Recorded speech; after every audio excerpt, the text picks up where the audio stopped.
शिव सीताराम। श्रीमद् भगवद गीता अध्याय 2 श्लोक क्रमांक 43। इस श्लोक में श्री भगवान उन व्यक्तियों की, मनुष्यों की निंदा कर रहे हैं जो सिर्फ कामनाओं में ही पड़े रहते हैं, जो इस संसार के भोगों को ही भोग समझते हैं। उच्च फल उनकी दृष्टि में सिर्फ स्वर्ग होता है, जहां पर जाकर वो अच्छे से अच्छे भोग को भोग सकें। तो ऐसे व्यक्तियों की भगवान निंदा करते हैं, क्योंकि धर्मशास्त्र तो यही कहता है कि अपने सभी भोगों को हमको छोड़ना है, भोग से दृष्टि हटा लेनी है। परंतु यहाँ पर यह जो इस प्रकार के मनुष्य हैं वह बस यही जानते हैं कि हम जो कर्म करते हैं उससे हम स्वर्ग तक ही जाएंगे। स्वर्ग में हमें जो भोग मिले हैं, जो हमने संचित किए हैं, वह उन भोगों को हम भोग लेंगे और वो जन्म प्रदान करने वाला बनता है। फिर से जन्म मिलेगा, फिर से हम करेंगे कर्म और फिर से जो भोग बनेंगे वो भोग पहले इस लोक में भोगेंगे और फिर स्वर्ग लोक में भोगेंगे। इसके पश्चात पुनः फिर शरीर प्राप्त करेंगे। तो उनकी दृष्टि में यह जो जन्म मरण का चक्कर है यह चलता ही रहता है। और एक बात और भी कह सकते हैं, उनकी दृष्टि में यही है कि मनुष्य को हमेशा मनुष्य का ही जन्म मिलता रहता है। तो कर्म फल का यहाँ पे उन्होंने निषेध मान लिया है।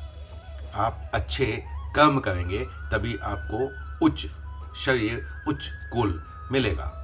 अगर आप अच्छे कर्म नहीं करेंगे तो आपको उच्च शरीर, उच्च कुल नहीं मिलेगा। और यह जो शरीर है यह हमें साधन बनाने के लिए मिला है कि हम इस शरीर को साधन बनाकर इस जन्म मरण के चक्कर से निकल जाएं। यही तो हमारे जीवन का उद्देश्य है। कर्मशः व्यक्ति का ये उद्देश्य रहता है कि उसको अपना उत्थान करना है। लौकिक में कोई भी सिद्धांत बनाया नहीं गया है, न बनाया जा सकता है। हमारी इंद्रियों की क्षमता इतनी कम है कि हम सोते हुए भी, सपने में भी किसी ऐसे व्यक्ति की शक्ल नहीं बना सकते जिसको हमने कभी ना देखा हो। तो इससे यह पता चलता है कि किसी भी परिस्थिति में हम क्रिएशन करने के, किसी भी वस्तु को बनाने के लिए समर्थ नहीं है। हमने यहाँ पर जो भी कुछ बनाया है वह सब यहीं के, इस जगत के ही पदार्थों को लेकर बनाया है। और उसको हम बनाया नहीं कहते हैं, उसको हम खोज कहते हैं। हमने खोजा है, अर्थात वह पहले से यहाँ पर विद्यमान था। तो इसीलिए कोई भी सिद्धांत लौकिक में बनाया नहीं जा सकता, यह सब पारलौकिक से ही आता है। तो जो कुबुद्धि वाले मनुष्य होते हैं, जिनको हम कह सकते हैं कि राक्षस या दैत्य, असुर जो है, जो सब भोग में ही पड़े रहते थे, बहुत सारे पुराणों में हमको उनके बारे में कथाएं मिलती है कि वह कैसे उस भोगों की वजह से दुर्गति को प्राप्त हुए। भोग को भोगते भोगते व्यक्ति अच्छे लक्ष्य पर से अपना ध्यान हटा लेता है। कामात्मान स्वर्ग परा जन्म कर्म फल प्रदाम क्रिया विशेष बहुलाम भोगैश्वर्यं गतिम प्रति। तो यहाँ पर कहते हैं कामात्मान जो होता है वह जो सिर्फ कामनाओं में ही लगा रहता है, वह कामनाओं में और अपने आप में भेद ही नहीं कर पाता। वह जानने का प्रयास ही नहीं करता कि ये शरीर और आत्मा अलग अलग है। वह बस भोगों को ही चाहता है, वह भोगों के लिए ही जी रहा है। हर कार्य में वह यह देखता है कि मुझे इससे क्या फल प्राप्त होगा। वह यह भी नहीं सोच रहा है कि जो यह फल है यह फल नाशवान है। हम सदैव एक स्थिति में नहीं रह सकते। क्या आप सदैव खुश रह सकते हैं? आप चाहे कितना ही खिलखिला के हंसे, लेकिन कुछ समय बाद आप वास्तविक अवस्था को प्राप्त हो जाएंगे।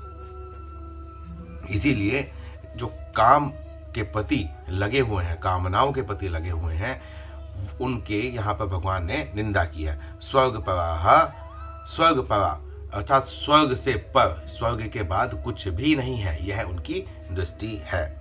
जन्म कर्म फल प्रदाम, तो यह जो कामनाएं हैं यह जन्म मरण का फल प्रदान करने वाली है, इसीलिए भगवान इसका निषेध करते हैं। क्रिया विशेष बहुलाम, यहाँ पर कहते हैं जो जिसकी व्यवसायत्मिका बुद्धि नहीं होती है, जिसका एक निश्चय नहीं होता है, वह बहुत सारे अलग अलग विषयों में बुद्धि विचरती रहती है और वह बस भोग और ऐश्वर्य के प्रति ही अपनी आकांक्षा दिखाती है। वह न परम पिता परमेश्वर की शरणागति चाहता है, न वह अपने आप को ही जानना चाहता है कि मैं कौन हूँ, न वह यह ही जानना चाहता है कि मेरा जन्म क्यों हुआ है। हम लौकिक की भी अगर बात करें तो कुछ भी कार्य करने से पहले हमारे पास एक उद्देश्य होता है। हम अपने छोटे से बच्चे को भी अगर स्कूल भेजते हैं, प्ले स्कूल तक में भेजते हैं, तो वहाँ पर भी हमारा यह उद्देश्य रहता है कि यह बच्चा सेल्फ डिपेंड हो जाए, यह अपने कार्य को कैसे करना है यह जान सके। तो ऐसा कैसे हो सकता है कि हमारे पास कोई उद्देश्य ही ना हो, हम इस जन्म मरण में घूमते रहें। हम बस जन्म लें, यहाँ पर फल भोगे और फिर स्वर्ग चले जाए और फिर वहाँ से पतन करके फिर वापस से आ जाए और फिर से ऐसा ये क्रम चलता रहे। तो यह तो कोई उद्देश्यहीन विहीन जीवन हो गया। यह तो उसी प्रकार हो गया कि यदि कोई व्यक्ति बहुत अधिक मदिरापान करता है, उसको जब आप समझाने जाएं कि नहीं ये मदिरापान नहीं करना चाहिए, तो क्या वह आपकी बात मानेगा? क्या वह यह बात मान लेगा कि नहीं मुझे मदिरा नहीं पीनी चाहिए? वह मान लेगा कि मदिरा खराब चीज़ है?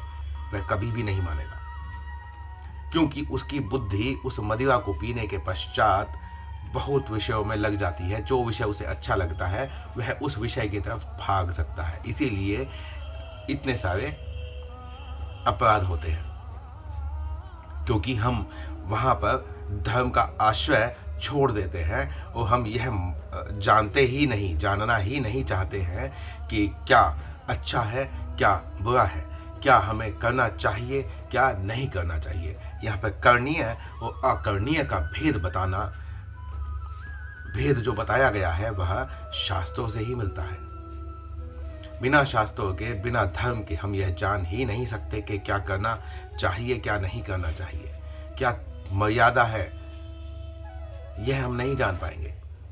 कोरा शुष्क ज्ञान भी अगर हम सिर्फ ग्रंथों को पढ़ें और उस पर चिंतन ना करें, और अगर कोई ग्रंथ हमारी जीवन में बदलाव लाने का सामर्थ्य नहीं रखता है, तो उस ग्रंथ को नहीं पढ़ना चाहिए।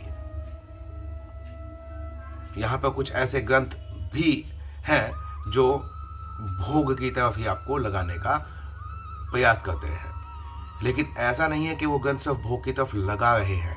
हमने वहाँ से सिर्फ वही लिया है जो हमें पसंद है, इसीलिए हम इसको कुबुद्धि, अविवेकी कहेंगे। श्री भगवान ने भी यहाँ पर अविवेकी ही कहा है, जिसकी बुद्धि व्यवसायत्मिका नहीं है, वह अविवेकी है। वह कुछ नहीं जानता है क्या करना चाहिए और क्या नहीं करना चाहिए। तो हमें ऐसे जीवन से बचना है जिसका कोई उद्देश्य नहीं है। हमें ऐसे हर कार्य से बचना है जो लोक कल्याण के कार्य नहीं है। हमें सिर्फ अपने भोगों के लिए नहीं जीना है। अगर हम ऐसा करेंगे तो हम में और पशु में कोई अंतर नहीं रहेगा। पशुत्व से ऊपर उठकर हमें मनुष्यत्व को प्राप्त करना है और मनुष्यत्व से ऊपर उठकर हमें देवत्व को प्राप्त करना है। कर्मशः ऐसे ही प्रगति करते हुए हमें भगवान की शरणागति को प्राप्त करना है। इस श्लोक में इतना ही। फिर मिलते हैं अगले वीडियो में अगले श्लोक में। श्री सीता।